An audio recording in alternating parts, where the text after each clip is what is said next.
მოგესალმებით, ეს არის ქრონიკა საათზე, ახალ ამბებს თამთა გაზაშვილი გადაცნობთ. ჩრდილოატლანტიკური საბჭოს გზავნილები ქართულ კანონმდებლებს ორდღიანი ვიზიტი გრძელდება.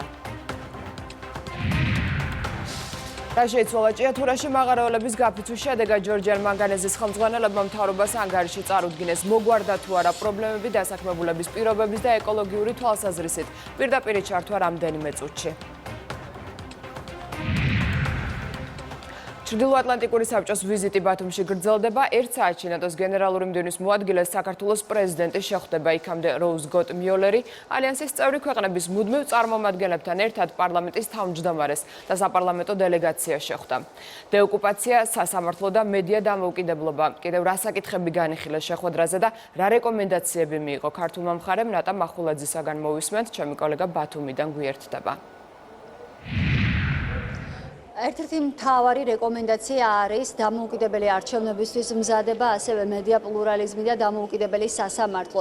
სწორედ ეს რეკომენდაციები აქვთ ნატოს წარმომადგენლებს ქართული კანონმდებლობისთვის და ზოგადად ოფიციალური თბილისისთვის. ცოტა ხნის წინ ნატოს გენერალური მდივნის მოადგილე პირისპირ შეხვდა დავით ზალკალიანს და მთავარი სასაუბრო თემა სწორედ ეს რეკომენდაციები იყო და ბუნებრივია დეოკუპაციის საკითხი, რუსული საფრთხეები და ასევე არსებითი პაკეტის იმპლემენტაცია, ვინაიდან იმისთვის, რომ ნატოში მოხდეს უფრო მეტი დამაჯერებლობაა საჭირო. ვციტირებ, სწორედ ეს სიტყვები გამოიყენა დღეს საკუთარ მისასალმებლო სიტყვაში ნატოს გენერალური მდივნის მოადგილემ.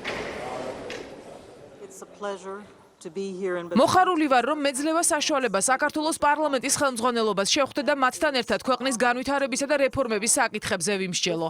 ახლახანს ვიმყოფებოდით ბათუმის პორტში, სადაც გავეცანით საქართველოს ახალ საზღვაო შესაძლებლობებს. ნატო საქართველოს თავდაცვის სექტორში მიმდინარე რეფორმების პრაქტიკულ და პოლიტიკურ მხარდაჭერას განაგრძობს. სასიხარულოა, რომ ქვეყანაში მიღწეულია არსებითი პროგრესი დემოკრატიის გაძლიერების, ეკონომიკური ზრდის, თავდაცვის ინსტიტუტების მოდერნიზების კუთხით. თუმცა რეფორმები და პროგრესი უნდა გაგრძელდეს, რაც მნიშვნელოვანია ნატოს წევრობისთვის მოსამზადებლად. ეს მოითხოვს გამბედაობას, თავდაჯერებულობას, მთელი საზოგადოების ძალისხმევას და განსხვავებული პოზიციის მქონე პარლამენტარებთან ერთად მუშაობას. პარლამენტი ასრულებს მნიშვნელოვან როლს საქართველოს მისწრაფებაში, დარჩეს რეგიონის ლიდერ ქვეყნად რეფორმების თვალსაზრისით. შეფასებები, რომლებიც გაკეთდა გახულ კარს მიღმა გამართულ შეხვედრებზე იყო აბსოლუტურად პოზიტიური, შეფასებები იყო საკმაოდ მაღალი და ბუნებრივია, რომ ის პროცესი, დემოკრატიული პროცესი, რომელიც ქვეყანაში მიმდინარეობს, უნდა გაგრძელდეს და იყო მხოლოდ და მხოლოდ სამახალისებელი გზავნილები, არანაირი კრიტიკას ადგილი არ ქონდა. რუსეთიდან მომდინარე საფრთხები და ზოგადად პრორუსული ძალების გაძლიერება ერთ-ერთი მთავარი სასაუბრო თემა იყო შეხვედრაზე, რომელიც შედგა პარლამენტარებთან. დღეს შეხვედრაზე იმყოფებოდა ირმა ინაშვილი, ვიცე-სპიკერი, რომელმაც წარადგინა კვლევა, რომელიც პატრიოტთა ალიანსის წევრებმა ჩაატარეს ბათუმში და მისი თქმით გამოიკვეთა, რომ ბათუმში მცხოვრებთა უმეტესობას ნატოში გაწევრიანება არ სურს და მისთვის აუცილებელი და მისაღებია ნეიტრალიტეტი. ნატოში გაწევრიანებას რომ ალტერნატივა არ აქვს, ამაზე დღეს ისაუბრეს ევროპული საქართველოს წარმომადგენლებმა, რომლებმაც როგორც თავად განმარტეს, ირმა ინაშვილის ეს განცხადებები შეხვედრაზეც გააპროტესტეს. მე ვისაუბრე თემაზე, რომელიც შეეხება სამხედრო მიუმხრობლობას, კონკრეტულად ყველა წევრს მივაწოდეთ ჩვენი გამოკითხვის შედეგები და აი ეს წუთია პირადად გადავეცი მე გენერალური მდივნის მოადგილეს ჩვენი გამოკითხვის შედეგები ბათუმში. კიდევ ერთხელ უსვამ ხაზს 77,000-ზე მეტი ბათუმელი გამოვიკითხეთ და აქედან 69% მხარს უჭერს ავსტრია, შვეიცარია, ფინეთი, შვედეთის სამხედრო მიუმხრობლობის მოდელის განხორციელება საქართველოში. ირმა ინაშვილის ყოფნა იყო ძალიან სასარგებლო, რომ ჩვენ პარტნიორებს ლაივში ენახათ რუსული პროპაგანდა რას ნიშნავს. რომ ეს რეალური არის და რაც მან ისაუბრა, ეს არის რუსული პუტინის პროპაგანდა, რომ ჩვენ ნეიტრალიტეტი გვინდა. რაც რაც აქიძახის, ოღონდ ოდნავ უფრო ცივილიზებულად. არის ეგზისტენციალური საფრთხე ჩვენი თავისუფლების სუვერენიტეტის სახელმწიფოზე, რუსეთი, პუტინის რუსეთის მოქმედებები და საჭიროება, რომ თავისუფლმა სამყარომ ჩვენმა მოკავშირეებმა, რომლებიც ხარს გიჭერენ და რასაც ვაფასებ, უფრო კოორდინირებული და სტრატეგიული წინააღმდეგობა გაუწევენ რუსეთის აგრესიას საქართველოში, უკრაინაში და მსოფლიოში. ის რომ საქართველოს ნატოში ინტეგრაცია, საქართველოს მოსახლეობის უმეტესობის არჩევანი, ამაზე აქცენტი გააკეთა საქართველოს პარლამენტის თავმჯდომარემაც, არჩილ თალაკვაძის განმარტებით, ამას ალტერნატივა არ აქვს და საქართველო ნატოსთვის არის მტკიცე პარტნიორი, ბუნებრივია ის ასრულებს ყველა ნაკის ვალდებულებებს და შესაბამისად ოფიციალური თბილისი ამ პროგრესის ასახვას უახლოეს მომავალში ელოდება. დემოკრატიის ეს დონე ბუნებრივია მოითხოვს უფრო ძლიერ მხარდაჭერას, ეკონომიკურ მხარდაჭერას და პოლიტიკურ მხარდაჭერას ჩვენი პარტნიორების მხრიდან. მე სწორედ ამაზე ვესაუბრე ჩვენს პარტნიორებს, რომ საქართველოს კიდევ უფრო ძლიერი, მათ შორის ხაზგასმით ვამბობ, ეკონომიკური მხარდაჭერა ესაჭიროება დღეს და ჩვენ ამ მიმართულებით გვექნება ძალიან აქტიური კომუნიკაცია პარტნიორებთან. იყო საუბარი ოკუპაციაზე და ყველა ხედავს, რომ საქართველოს ტერიტორიების 20%-ის ოკუპაცია ეს არ არის ის, რაც უკვე მოხდა, ეს არის ის, რაც დღესაც გრძელდება და რაც რეალურ საფრთხეებს უქმნის ჩვენს მიღწევებს დემოკრატიის, ეკონომიკის და უსაფრთხოების სფეროში. ერთნიშნულოვანია მხარდაჭერა იმ საარჩევნო პროცესის და რეფორმის, რომელსაც ქართული ოცნება სთავაზობს საზოგადოებას, ეს არის უპრეცედენტო იმ თვალსაზრისით, რომ ერთადერთი ხელისუფლება, რომელმაც საქართველოს ისტორიაში დათმო თავისი პოზიციები და საშუალება მისა ფართო საზოგადოებას, რომ გადასულიყავით პროპორციულ არჩევნებზე. ამას ძალიან კარგად ხედავს და კი ხედავს ასევე სასამართლო რეფორმასთან მიმართებაში მიმდინარე ძალიან მნიშვნელოვან და გამჭვირვალე რეფორმას. ჩვენ მოვისმინეთ შეფასებები, სრული მხარდაჭერა მიმდინარე რეფორმების პროგრესის მხარდაჭერის. ერთ საათში ნატოს გენერალური მდივნის მოადგილე შეხვდება სალომე ზურაბიშვილს, პირისპირ აუდიენციის შემდეგ დაგეგმილია პრესკონფერენცია, ასევე სალომე ზურაბიშვილი როუზ გოტ-მიოლერს დააჯილდოვეს ოქროს საძმისის ორდენით. დღის მეორე ნახევარში კი 6 საათზე უკვე როუზ გოტ-მიოლერი ბათუმს დატოვებს. მადლობა, ბათუმიდან პირდაპირ ეთერში ნატა მახვილაძე საუბრობდა. დღესვე ნატოს გენერალური მდივნის მოადგილემ საქართველოს საპოლიციო და თავდაცვის უწყების ხელმძღვანელებთან ერთად სანაპირო დაცვის ხომალდები დაათვალიერა. კითხვაზე იგეგმება თუ არა საქართველოსათვის ნატოს ან რომელიმე წევრის მხრიდან დამატებით ხომალდების გადმოცემა. ვახტანგ გომელაურმა განაცხადა, რომ საკითხზე მუშაობენ, თუმცა ჯერ დაზუსტებით ვერაფერს იტყვის.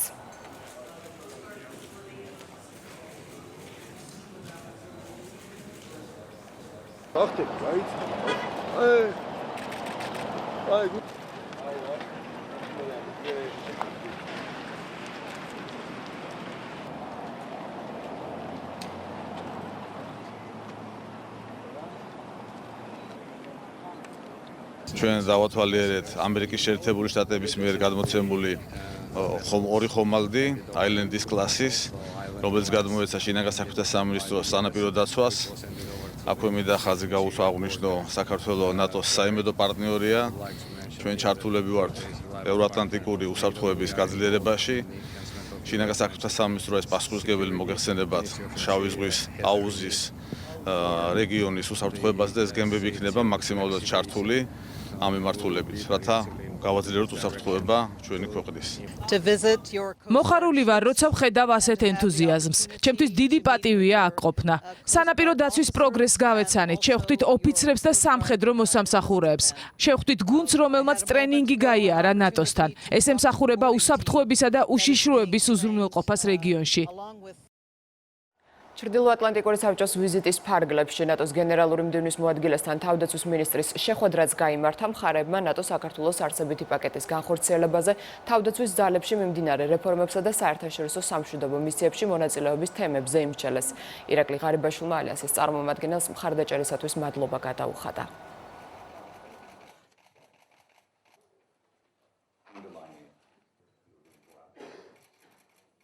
ამერიკის შეერთებული შტატების თავდაცვის ატაშეს შეხვდა სახელმწიფო უსაფრთხოების სამსახურის უფროსის მოვალეობის შემსრულებელი. მხარეებმა უსაფრთხოების კუთხით საქართველოს და რეგიონის წინაშე არსებული გამოწვევები მიმოიხილეს.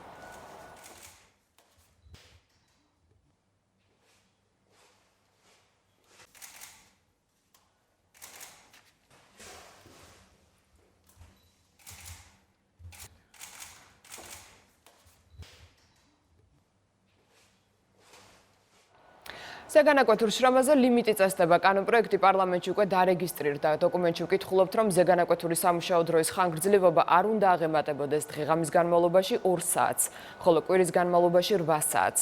განსხვავებული მიდგომა სპეციფიკური რეჟიმის მქონე საწარმოებისათვის ამ შემთხვევაში ზეგანაკვეთური სამუშაო დროის ხანგრძლივობა არ უნდა აღემატებოდეს დღე-ღამის განმავლობაში 2 საათს, ხოლო კვირის განმავლობაში 6 საათს.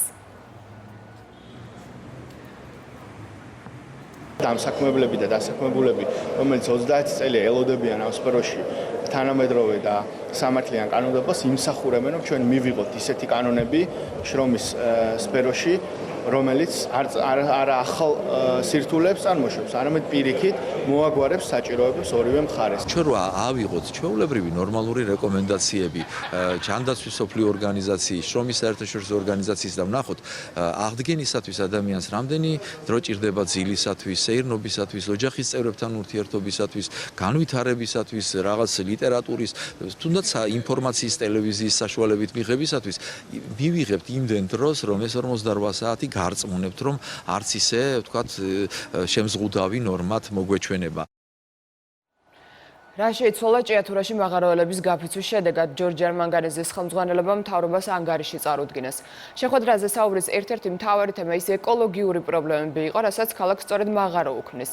რა შეიცვალა კომპანიამ ამ კითხვაზე პასუხები თამთა ასანიძემ მოისმინა, ჩემი კოლეგა ჭიათურიდან გვერდდება, თამთა პირდაპირ ეთერში ხარ. თამთა, ჭიათურაში 1 სექტემბრიდან ქალაქის ტერიტორიაზე მანგანუმის მადნით დატვირთული მძიმეწონიანი ავტომანქანების გადაადგილება შეიზღუდა. სწორედ ამ მიზნით ჯორჯიან მანგანეზმა ახალი სარკინიგზო ხაზი მოაწყო, საიდანაც მადანი ვაგონების საშუალებით ფეროშენადნომთა ქარხანაში მიდის. კომპანიის წარმომადგენლების განცხადებით ასევე მოეწყო საწყობი და მადნის გადამამუშავებელი ახალი ქარხანა. მიუხედავად განხორციელებული და განსახორციელებელი პროექტებისა, ქალაქში მძიმე ეკოლოგიური მდგომარეობა. სწორედ ეს იყო მთავარი საკითხი ანგარიშის პრეზენტაციაზე და როგორც ჯორჯიან მანგანეზის წარმომადგენლები ამბობენ, იმისთვის რომ ქალაქში ეკოლოგიური მდგომარეობა, მძიმე ეკოლოგიური მდგომარეობა გამოსწორდეს, ამისთვის ისინი ქალაქის დასუფთავების სამუშაოებს ახორციელებენ და სწორედ ამისთვის შეეძინეს 8 ერთეული სპეციალური ქალაქის დასუფთავებისთვის სპეციალური ავტომანქანები. ჩვენ განვახორციელებთ ეს პროექტები იმისათვის, რომ მძიმეწონიანი ტექნიკა აგვერიდებინა ქალაქისთვის. დღეისათვის ჩვენი კომპანიის არც ერთი მძიმეწონიანი მანქანა არ მოძრაობს ქალაქის ცენტრში. მოეწყო შესაბამისი სარკინიგზო ჩიხები, მოეწყო შესაბამისი სარკინიგზო ხიდები. ამავდროულად ჩვენ 1 ოქტომბრიდან გავუშვით ექსპლუატაციაში ახალი გამამდიდრებელი ფაბრიკა. აქ ძალიან მძიმე სიტუაცია, ზოგადად ჭიათურაში 1 წლის წინ მე გახლდით ხონდა შეხვედრა მოსახლეობასთან, საწარმოს თანამშრომლებთან, კომპანიის წარმომადგენლებთან, ჩვენ ვიმსჯელეთ არსებულ პრობლემებზე, გამოწვევებზე, მათ შორის იმ დროისთვის გაკეთებულ სამუშაოებზე, თუმცა გასაკეთებელი ძალიან ბევრი იყო, ძალიან ბევრი შენიშვნა არსებობდა. გარკვეული მიმართულებები ჩვენ ანგარიშის მიხედვით ხედავთ, რომ არის მოსწორებები. ბოლო წლების განმავლობაში ძალიან აქტიური მუშაობა მიდიოდა ეს კომპანიას ხელისუფლებას შორის ადგილობრივი მოსახლეობის გაფიცვების არაერთხელ გვახსოვს და დღეს უკვე გადაიდგა ძალიან ბევრი ნაბიჯი იმისთვის, რომ ნაბიჯ აღმოიფროს ეს პრობლემები. ყველაფერი კეთდება იმისთვის, რომ ეკოლოგიური პრობლემები იყოს მინიმუმამდე დასული. მას შემდეგ, რაც ჭიათურაში მაღაროელების მასშტაბური გაფიცვა იყო, კომპანიამ დასაქმებულებს სახელფასო ანაზღაურება 25%-ით გაუზარდა, ასევე გადაიხედა მათთვის კვების რაციონი, თუმცა ქალაქში მაინც მძიმე ეკოლოგიური მდგომარეობა და გარემოსთვის მიყენებული ზიანის გამოსწორებისთვის, როგორც კომპანიის წარმომადგენლები ამბობენ, აქტიური სამუშაოები მიმდინარეობს. მადლობა, ჭიათურიდან პირდაპირ ეთერში თამთა ასანიძე საუბრობდა. ხმაურია თბილისის მერიასთან. ცენტრპოინტის მიერ დაზარალებულები ქუჩის გადაკეტვით იმუქრებიან, ისინი მერიისგან დახმარებას ითხოვენ. საქმე ეხება იმ მშენებლობებს, რომელიც უკვე 10 წელია დაუსრულებელია, მათზე სასამართლო პროცესები კი ახლაც გრძელდება. მარიამ ქართველიშვილი მუშაობს თბილისის მერიასთან. მარიამ, რა ვითარება ახლა ადგილზე და ასევე საინტერესოა, როგორია თბილისის მერიის პოზიცია. თამთა დედაქალაქის მთავრობასთან ამ დროისთვის არის სიმშვიდე, თუმცა სულ ცოტა ხნის წინ ცენტრპოინტის დაზარალებულებმა რამდენჯერმე სცადეს გზის გადაკეტვა, რა დროსაც აქ მობილიზებულმა სამართალდამცველებმა მათ განუმარტეს, რომ გზის გადაკეტვის შემთხვევაში ისინი იძულებულები იქნებოდნენ, რომ ადმინისტრაციული სამართალდამხმევის წესი დაეკავებინათ აქციის მონაწილეები, რის შემდეგაც ცენტრპოინტის დაზარალებულებმა გადაინაცვლეს უკვე დედაქალაქის მთავრობის შესასვლელთან. მათი მოთხოვნები არის, შეიძლება ითქვას, რომ უცვლელი, ისინი მოუწოდებენ დედაქალაქის მთავრობას, კონკრეტულად კახაკალაძეს, რომ ჩაერთოს ინვესტორებთან მოლაპარაკებებში, იმისთვის, რომ მოხდეს ამ დაზარალებულების დაკმაყოფილება. ცენტრპოინტის დაზარალებულები აცხადებენ, რომ ისინი არ გაჩერდებიან იქამდე, სანამ კონკრეტული გეგმა არ იქნება სახელმწიფოს მხრიდან და ასევე კომპანია ცენტრპოინტის მხრიდან წარმოდგენილი და არ მოხდება ყველა დაზარალებულის დაკმაყოფილება.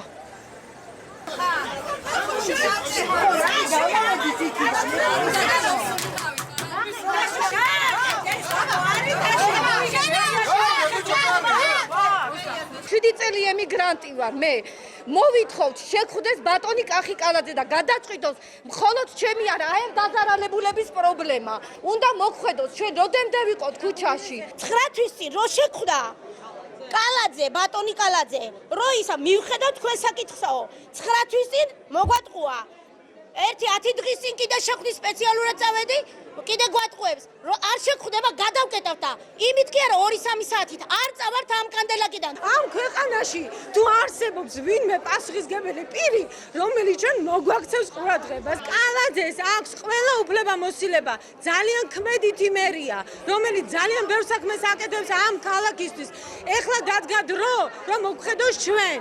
იქნებ იმ შენობას გადახედონ ზემოდან მერმა და მერის წარმომადგენლებმა, რომ არ შეიძლება ამ შენობისა და აი გაუბადურებული ხალხის ესე მიტოვება და ქმედითი ღონისძიება გაატარონ. რას გვიპირებენ და რას უბირებენ იმ გაჩერებულ ობიექტებს, რომელიც ეკუთვნის ცენტრპოინტს. ვითხოვთ ამ პასუხს მერისგან. დიდი ხანია უკვე და არავინ არ არის პასუხის გამცემი. გზის გადაკვეთაც გვინდა რადიკალური ზომის მიღება, მაგრამ პოლიცია იცავს ძალიან მკაცრად და არ გვაძლევს ამ ყველაფრის უფლებას.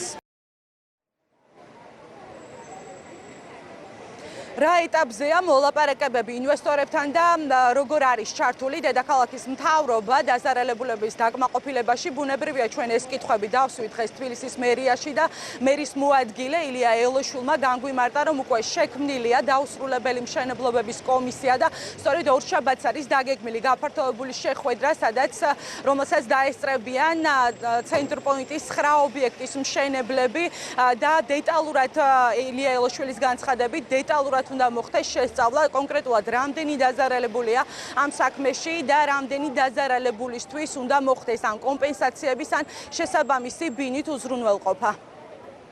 შეიქმნა კომისია და კომისიას მიეცა საშუალება ამგვარი დაუსრულებელი მშენებლობებისთვის ფაქტიურად ნებისმიერი გამონაკლისის დაშვების გაკეთების. ცენტრპოინტთან ჩვენ გვაქვს აქტიური კომუნიკაცია, ჩვენ დაბარებული გვყავს ყველა ობიექტის წარმომადგენელი, მშენებლები, კიდევ ერთხელ გავulit იმ დოკუმენტაციას, რომელიც მათ მიერ არის წარმოდგენილი, რომ სრულყოფილად გქონდეს ინფორმაცია ამ ობიექტებთან დაკავშირებით, რაც არის წინაპირობა იმისა, რომ კომისიამ რაც შეიძლება სწრაფად და ეფექტურად მიიღოს გადაწყვეტილებები. ჩვენი ამოცანა არის, რომ წლის ბოლომდე უკვე ისევე როგორც დავასრულეთ სვეტის პრობლემები, ასევე ცენტრპოინტთან დაკავშირებით კონდეს სრული სიცხადე თუ რა ვადებში დასრულდება ეს შენებლობები.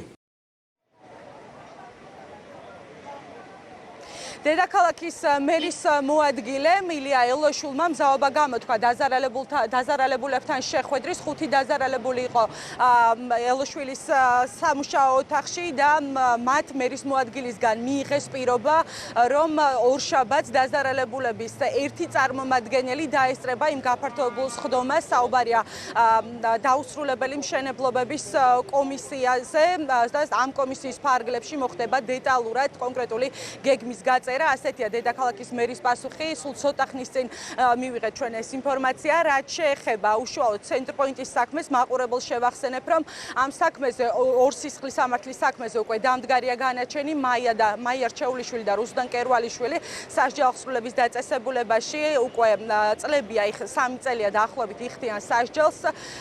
საქალაქო სასამართლოში კი თეთრი მაგნოლიის ეპიზოდის განხილვა მიმდინარეობს. გურამ რჩეულიშვილის დაკითხვა იგეგმება და ამის შემდეგ უნდა გახდეს ცნობილი საქმეზე განაჩენი.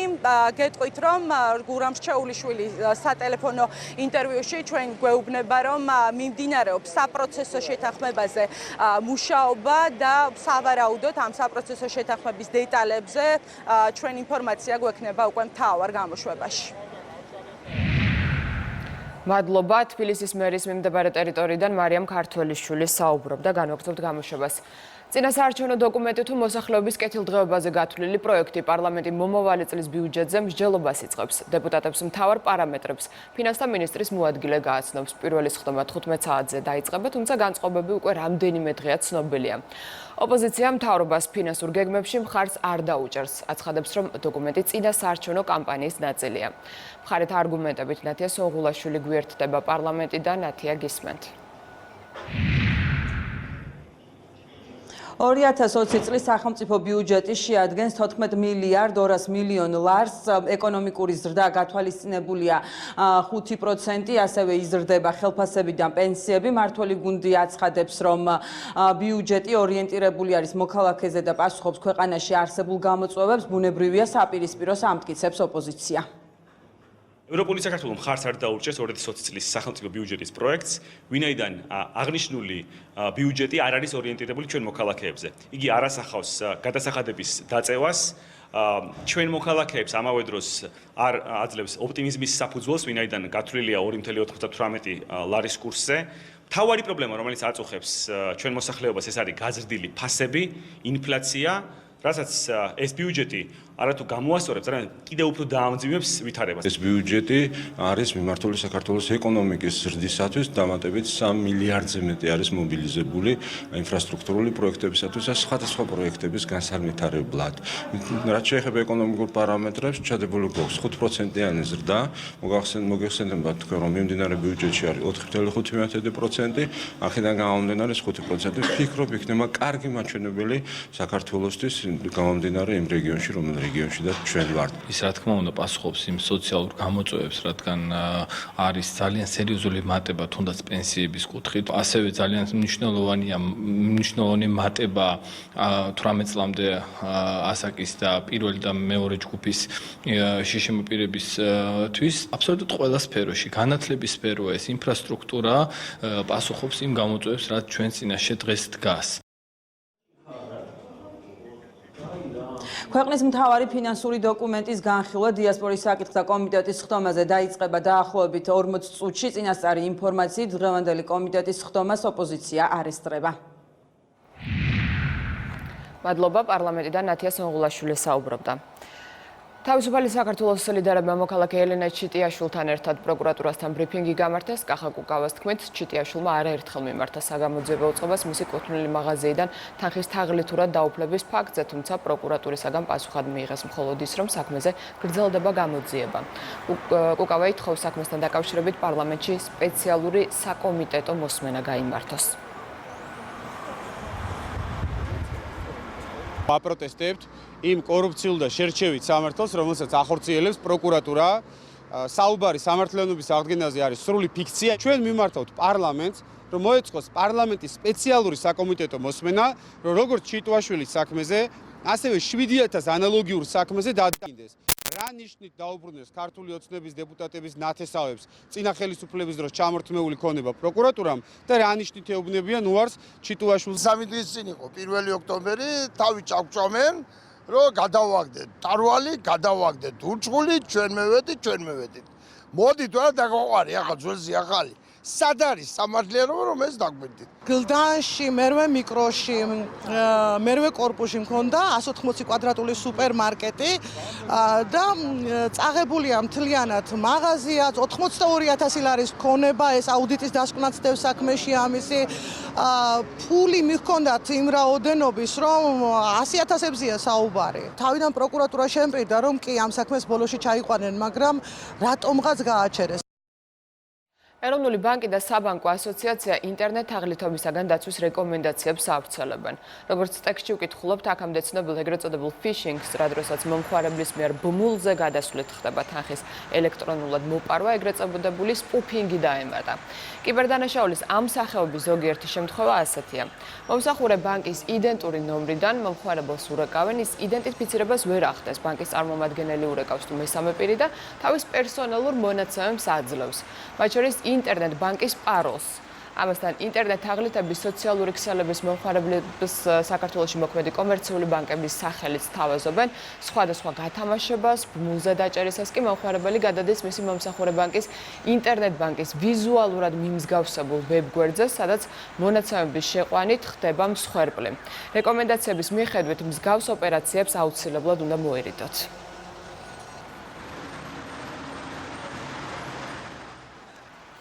საპროტესტო აქცია გამართეს უნივერსალური სამედიცინო ცენტრის ექიმებმა პერსონალი კუთვნილი ანაზღაურების დროულად ჩარეცხვას და კლინიკაში ინფრასტრუქტურული პრობლემების გადაჭრას ითხოვს. როგორც მედიკოსებმა აქციაზე განაცხადეს, მათ არაერთხელ მიიღეს დაპირება ადმინისტრაციისგან, თუმცა უშედეგოდ, რის გამოც ქუჩაში გამოსვლა მოუხდათ. მანანა გაბელია მოგვიყვება მათი პროტესტის მიზეზებზე ვრცლად, მანანა პირდაპირ ეთერში ხარ. უნივერსალურ სამედიცინო კლინიკაში რამდენიმე წუთის წინ დასრულდა შეხვედრა ადმინისტრაციასა და სამედიცინო პერსონალს შორის, თუმცა შეხვედრის მონაწილეები ამბობენ, რომ ამ შეხვედრაზე კონკრეტული პრობლემების გადაჭრის გზები არ დასახულა, რაც შეეხება პროტესტს, ამის მიზეზი რამდენიმეა. მთავარი ეს არის ფინანსური ანაზღაურება. სამედიცინო პერსონალი ამბობს, რომ მათი ხელფასები 7 თვის დაგვიანებით ირიცხება და პერსონალის ნაწილს ამ დრომდე 2019 წლის მარტის ანაზღაურებაც არ აქვს ჩარიცხული. თუმცა ეს არ არის მათთვის ერთადერთი პრობლემა. ასევე საუბრობენ ინფრასტრუქტურულ საკითხზე, წლებია აღნიშნულ კლინიკას სარემონტო სამუშაოები არ ჩატარებია, ასევე მისი აღჭურვა არ მოხდარა ახალი ტექნოლოგიით, რაც მათი თქმით პაციენტთან ნაკადს ამცირებს. ამბობენ, რომ პასუხისმგებელ ორგანოებთან ჰქონდათ კომუნიკაცია, თუმცა ამ დრომდე მხოლოდ დაპირებები მიიღეს და არა ქმედითი ნაბიჯები.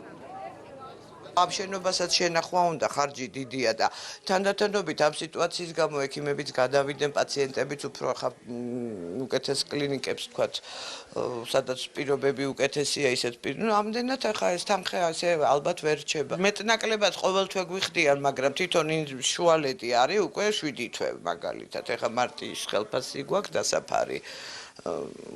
თითო თვეში კი ვიღებთ, მაგრამ რაღაცნაირად ესე ხდება ეს გადავადება. 2012 წელს დაუბრუნდა ეს სახელმწიფოს, მანამდე ინვესტორის დროს დაიწყო ეს ყველა უბედურება, მაგრამ მიუხედავად დაპირებისა, არაფერი არ კეთდება. 6-7 თვე არის ხელფასების დაგვიანება. ეხლა თანამშრომლების ნაწილს აღებული აქვს თებერვლის ხელფასი, უნიშნელო ნაწილს მარტის. ესე იგი დაახლოებით ესე გამოდის 6-7 თვე. მიზეზი რა არის, რას გეუბნები? აი ეს სამინისტროდან ესეთი პასუხი მოგვდის, რომ არასწორი მენეჯმენტი. აქ არის გლობალურ საკითხზე ლაპარაკი, რომ თუ სახელმწიფო სჭირდება ეს დაწესებულება, უნდა მიხედოს და უნდა გაკეთდეს ეს. და დაემსგავსოს წესიერ კლინიკას, სადაც მივა პაციენტი და შეიძლება ექიმმა ნორმალურად იმუშაოს. უნივერსალური სამედიცინო ცენტრის ფუნქციონირებაზე რამდენიმე რგოლია პასუხისმგებელი. ერთი არის თავად ადმინისტრაცია, მეორე საპარტნიორო ფონდი, რომლის დაქვემდებარებაშიც შედის ეს კლინიკა, ასევე რესპუბლიკური საავადმყოფო და ბავშვთა ინფექციური, ხოლო მესამე ჯანდაცვის სამინისტრო. ადმინისტრაცია კლინიკის ამბობს, რომ მათ შეამცირეს ხარჯები, თუმცა ეს პრობლემის გადასაწყვეტად საკმარისი არ აღმოჩნდა და ახლა ინვესტორის იმედი აქვთ. რამდენიმე წუთის წინ კომენტარი გაკეთდა ასევე ჯანდაცვის სამინისტროში, რომელიც შეგვიძლია ახლა ჩვენ მოვისმინოთ. აქ საუბარი არ არის იმაზე, რომ 7 თვე ხელფასი არ მიგვიღია. ყოველთვიურად, ყოველ თვე ხელფასი გაიცემა. თვეში ერთხელ. დღით იდღეკლებულობს პაციენტის ნაკადი და პაციენტის ნაკადმა დღეს შეიძლება ითქვას, რომ კი არ იკლო, თვითდინებით სასწრაფოდ მოყვანილი პაციენტი საერთოდ არ არის ჩვენ და პრაქტიკულად. გამოსავალი არის ორი: აღჭურვა და პაციენტის ნაკადის შექმნა. თუ ამაში დაგვეხმარება სახელმწიფო, რა თქმა უნდა, ჩვენთვის ეს დიდი გამოსავალი იქნება. ონკოლოგიური საავადმყოფო ახორციელებს სერვისის მიწოდება სოციალური მომსახურების სააგენტოს და ხელშეკრულების ფარგლებში. მაისის ჩათვლით, ისე როგორც ეს არის დადგენილი ხელშეკრულების პირობებით სოციალური მომსახურების სააგენტოს თანხები გადარიცხული, ხა მიმდინარეობს ივნისისთვის თანხების დამუშავება. ამ შემთხვევაში მე ვფიქრობ, შეკითხვები უნდა გქონდეთ მენეჯმენტთანაც, რატომ მოხდა დაგვიანება თანხის ხელფასების გაცემის, თუ კი იყო ესეთი შემთხვევა და მე ვფიქრობ, მენეჯმენტი ამ საკითხს მოაგვარებს. უნივერსალური სამედიცინო ცენტრი, ეს არის ყოფილი ონკოლოგიური კლინიკა, ის 2011 წელს გასხვისდა კორეულ კომპანიაზე, თუმცა 2012 წლიდან კვლავ არის სახელმწიფოს დაქვემდებარებაში, მას 310 თანამშრომელი ყავს ამ დრომდე და აღნიშნული პრობლემა თითქმის ყველა მათგანს აწუხებს. მადლობა, მანანა გაბელია საუბრობდა პირდაპირ ეთერში. თბილისის კლასიკურ გიმნაზიაში საპენსიო ასაკის 11 მასწავლებელი საზეიმო ღონისძიებით გააცილეს. როგორც ირკვევა, ქვეყნის მასშტაბით საკუთარ საქმიანობას 6000-მდე საპენსიო ასაკის პედაგოგი ემშვიდობება. განათლების კომიტეტის თავმჯდომარის განმარტებით, მასწავლებლები ქვეყნისათვის გაწეული შრომისათვის სახელმწიფოსაგან 2 წლის ანაზღაურებას ერთიანად აიღებენ, ეს იქნება ერთგვარი ჯილდო მათთვის.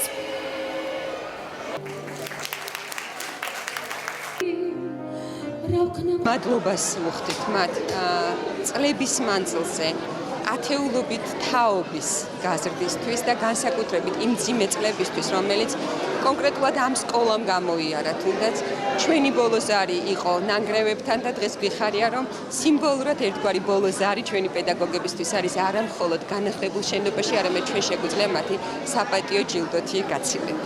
11 პენსიონერი პედაგოგი გავიდა პროფესიიდან, მათ მიიღეს ეს გადაწყვეტილება. მოხარულები ვართ, მაგრამ სევდიანებიც, თუმცა ისინი აუცილებლად ჩვენთან სხვა ფორმატით გააგრძელებენ თანამშრომლობას და დაგვეხმარებიან ახალი პედაგოგების გამოწვრთნის პროცესში. 53 წელია მუშაობ და მე ძალიან ღირსეულად გაგვიშვეს დღევანდელმა მთავრობამ, მინისტრმა და ჩვენმა სკოლის დირექტორმა, რომელმაც ასეთი დიდი ღონისძიება, აი ნამდვილად გულამაჩუყებელი ღონისძიება ჩაატარა. ძალიან დიდი მადლობა ყველას ამ დაფასებისათვის. აზდღიანი დუმილის შემდეგ ზაქარია ქუცნაშვილი პირველ შეფასებას აკეთებს და 20 ივნისის მოვლენებს ქაჯობას უწოდებს. პარლამენტის ყოფილი წევრის თქმით, როცა ქვეყნის ერთადერთი ინსტრუმენტი დიპლომატია და საერთაშორისო ფორუმებია, ამის არ გამოყენება ქაჯობაა. ყოფილმა დეპუტატმა ძირითადად ოპოზიციის პასუხისგებლობასა და ქმედებებზე ისაუბრა. მე აქვე გეტყვით, რომ 20 ივნისის მოვლენების გამო ზაქარია ქუცნაშვილს დეპუტატის უფლებამოსილება შეუწყდა. ის რაც 20 ივნისს მოხდა, მე ამას ქაჯობა უწოდე. მოგეხსენებათ, ამას ქაჯობა უწოდე, იმიტომ რომ როცა შეგიძლია გამოიყენო და ერთადერთი ინსტრუმენტი გაქვს საერთაშორისო დიპლომატია და საერთაშორისო ფორუმები საქართველოს ეროვნული ინტერესების გასტანად და იმას ნაცვლად გამოყენებისა არბევ, ეს ქაჯობაა ჩემი აზრით. სულ მარტო დავრჩე საკუთარი ცინდის წინაშე, ამას ამ პოზიციას არ შევიცვლე. პასუხი უნდა მოსთხოვო იმ ქაჯებს, ვინც ეს ძალადობა წამოიწყო. და მიზეზი დილით ამოწურულია და მაშინ იწყებ ღამის სტურმს, როცა რუსი დელეგაცია ართ პარლამენტში საქართველოში აღარ იმყოფება, მაშინ ეს უკვე ბატონობა არის საბაბი და არა მიზეზი. ამიტომაც მიმაჩნია, რომ პოლიტიკური ოპოზიცია იქცეოდა არაპატიოსნად და იყენებდა საზოგადოების გულწრფელ ემოციას თავისი პოლიტიკური მიზნებისთვის. პროფესიულ კოლეჯის სპექტრსა და კულტურული მემკვიდრეობის დაცვის ეროვნულ სააგენტოს შორის მემორანდუმი გაფორმდა. შეთანხმების მიხედვით საწყის ეტაპზე სარესტავრაციო სფეროში მომუშავე კალატოზების და დურგლების გადამზადების კურსები დაიწყება. მხარების განცხადებით, ორმხრივი თანამშრომლობა ხელშეუწყობს დარგში კვალიფიციური პერსონალის მომზადებას, რომლის დეფიციტიც ახლა სააგენტოს წინაშე მნიშვნელოვან პრობლემას წარმოადგენს.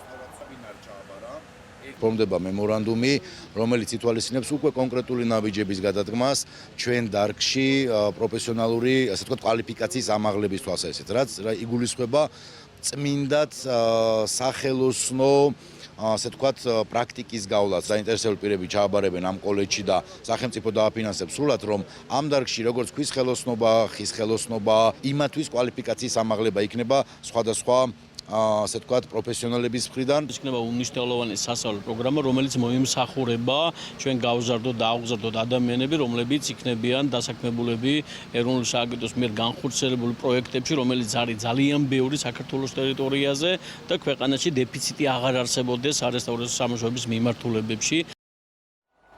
ინფრასტრუქტურის სამინისტრო გურჯაანში ინოვაციების ცენტრს აშენებს პროექტს ევროპის საინვესტიციო ბანკი აფინანსებს და მისი ღირებულება 2 მილიონ ლარზე მეტია. დაგეგმილია ორსართულიანი ნაგებობის მშენებლობა, სადაც განთავსდება სამუშაო და სასწავლო ოთახები, ასევე საკონფერენციო სივრცე. სამინისტროს ცნობით პროექტში გათვალისწინებულია შეზღუდული შესაძლებლობების მქონე პირთა საჭიროებებიც. მშენებლობის პროცესს მუნიციპალური განვითარების ფონდის დირექტორი ადგილობრივი ხელისუფლების წარმომადგენლებთან ერთად ადგილზე გაეცნო. გურჯაანში კიდევ ერთ მნიშვნელოვან პროექტს ახორციელებს მუნიციპალური განვითარების ფონდი, ეს გახლავთ ინოვაციური ცენტრის მშენებლობა. წელს დავიწყეთ აღნიშნული ობიექტის მშენებლობა და მხარდამჭერი გახლავთ ევროპის საინვესტიციო ბანკი. პროექტის ღირებულება დაახლოებით 2 მილიონ 200.000 ლარი გახლავთ. როგორც ხედავთ, სამუშაოები ძალიან აქტიურ ფაზაშია. მომავალ წლის მაისის ბოლოს არის გათვალისწინებული აღნიშნული ობიექტის ჩაბარება. ინოვაციების ცენტრის მშენებლობა ეს არის გურჯაანის ახალგაზრდობისთვის ძალიან მნიშვნელოვანი. იმათთვის, ვისაც სხვადასხვა მიმართულებით უნდათ განვითარება და ეს ცენტრი იქნება, მე დარწმუნებული ვარ, რომ რეგიონალური. დღეს საღამოს 11 საათიდან რამდენიმე ქუჩას წყალმომარაგება შეეზღუდება. ჯორჯენოვოთერენ ფაუერის განმარტებით ეს სოფელ დიღომში ანდრონიკაშვილის ქუჩაზე ერთ-ერთი პროექტის დასრულებას უკავშირდება. კომპანიამ ქსელზე გადაერთების სამუშაო უნდა დაიწყოს. წყალმომარაგება ვაჟა-ფშაველას, ანდრონიკაშვილის 13, ასურელის, ბარათაშვილის და მიმდებარე ქუჩებს სხვა დილის 11 საათზე აღუდგება. 1.5 კილომეტრზე მეტი წყალმომარაგების ქსელი სრულად შევცვალეთ და განახლებულ ქსელზე დავამონტაჟეთ სახანძრო ჰიდრანტები. პროექტის საინვესტიციო ღირებულება 700.000 ლარზე მეტია. სარეაბილიტაციო სამუშაოების ბოლო ეტაპს და ახალ ქსელზე გადაერთების სამუშაოებს დღეს საღამოს განვახორციელებთ. დღის სხვა ამბებზე ვისაუბრებთ რეკლამის შემდეგ, ასე რომ დაგველოდეთ.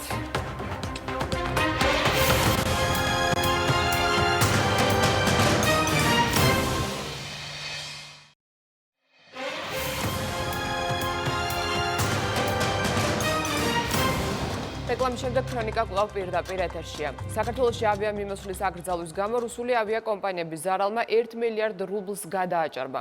როგორც გამოცემა კომერსანტს, ავიაკომპანია პობედაში განუცხადეს, კომპანიის ზარალი 500 მილიონ რუბლს აღწევს. ავიაკომპანია S7-ში ზარალს 600 მილიონ რუბლად, Redwing-ში კი 200 მილიონ რუბლად აფასებენ. კომპანიები ტრანსპორტის სამინისტროს ზარალის ანაზღაურებას თხოვენ. მოსკოვში საქართველოსთან ფრენების აღდგენის საკითხთან დაკავშირებით კიდევ ერთი განცხადება გაკეთდა კრემლის პრეს-სპიკერის დიმიტრი პესკოვის თქმით, ფრენების აღსადგენად შესაბამისი ვითარება უნდა შეიქმნას. პირველი მცდელობა ურთიერთობის, როგორც მოგეხსენებათ, უკვე იყო ნიუ-იორკში, ეს პოზიტიური ფაქტია, თუმცა ეს შეხვედრა საქართველოში ზოგიერთი პოლიტიკოსის მხრიდან მწვავედ იქნა აღქმული.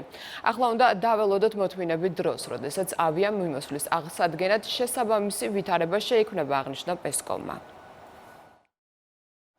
უკრაინაში An-12 ტიპის თვითმფრინავი ავარიულად დაეშვა, შედეგად 5 ადამიანი დაიღუპა, 3 კი დაშავდა, ერთი დაშავებულის მდგომარეობა მძიმეა. ინციდენტი ლვოვის აეროპორტში მოხდა. კატასტროფის მიზეზად საწვავის მარაგის ამოწურვა სახელდება.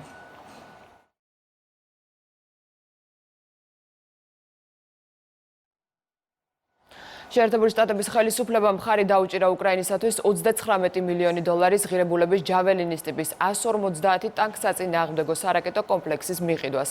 ამის შესახებ პენტაგონი იტყობინება, მანამდე უკრაინისათვის კომპლექსის მიყიდვა კონგრესმა მოითხოვა. ჯაველინების პირველი პარტია უკრაინამ გასულ წელს მიიღო.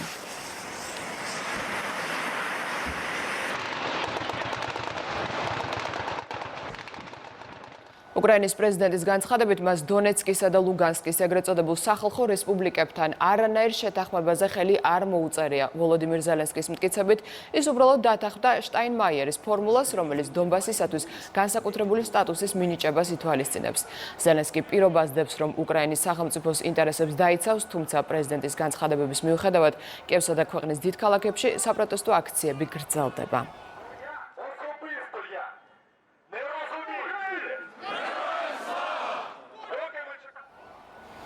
მთიანი ყარაბაღი აზერბაიჯანია და მორჩა განცხადება აზერბაიჯანის ლიდერმა ვალდას ფორუმზე სიტყვით გამოსვლისას გააკეთა. სომხეთის პრემიერი ხშირად ამბობს, რომ კონფლიქტის მოგვარებისას გათვალისწინებული უნდა იყოს აზერბაიჯანელი, სომეხი და მთიანი ყარაბაღის ხალხის ინტერესები. მაგრამ მთიანი ყარაბაღის ხალხი, როგორც ასეთი, არ არსებობს, არსებობს მთიანი ყარაბაღის მოსახლეობა, რომელსაც კონფლიქტამდე ეთნიკური აზერბაიჯანელები და სომხები შეადგენდნენ. აზერბაიჯანის სურს ტერიტორიული მთლიანობის აღდგენა და დევნილების დაბრუნება აღნიშნა ალიევმა.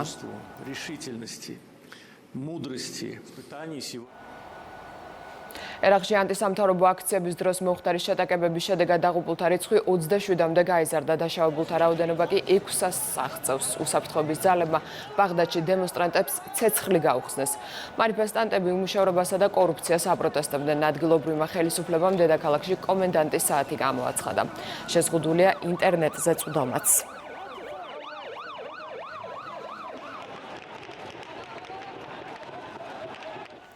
ინდოეთის ეროვნულ გამათავისუფლებელი მოძრაობის ლიდერის მაჰათმა განდის ფერფლი მემორიალიდან მოიპარეს. ინციდენტი განდის 150 წლისთან დაკავშირებით გამართული ღონისძიების დროს მოხდა. მძარცველებმა მემორიალთან წარწერაც დატოვეს ერის გამყიდველი. მაჰათმა განდი 1958 წლის იანვარში მოკლეს, რის შემდეგაც მის ცხედარს კრემაცია ჩაუტარდა. ფერფლის ნაწილი მადჰა პრადეშის შტატში მემორიალში ინახებოდა.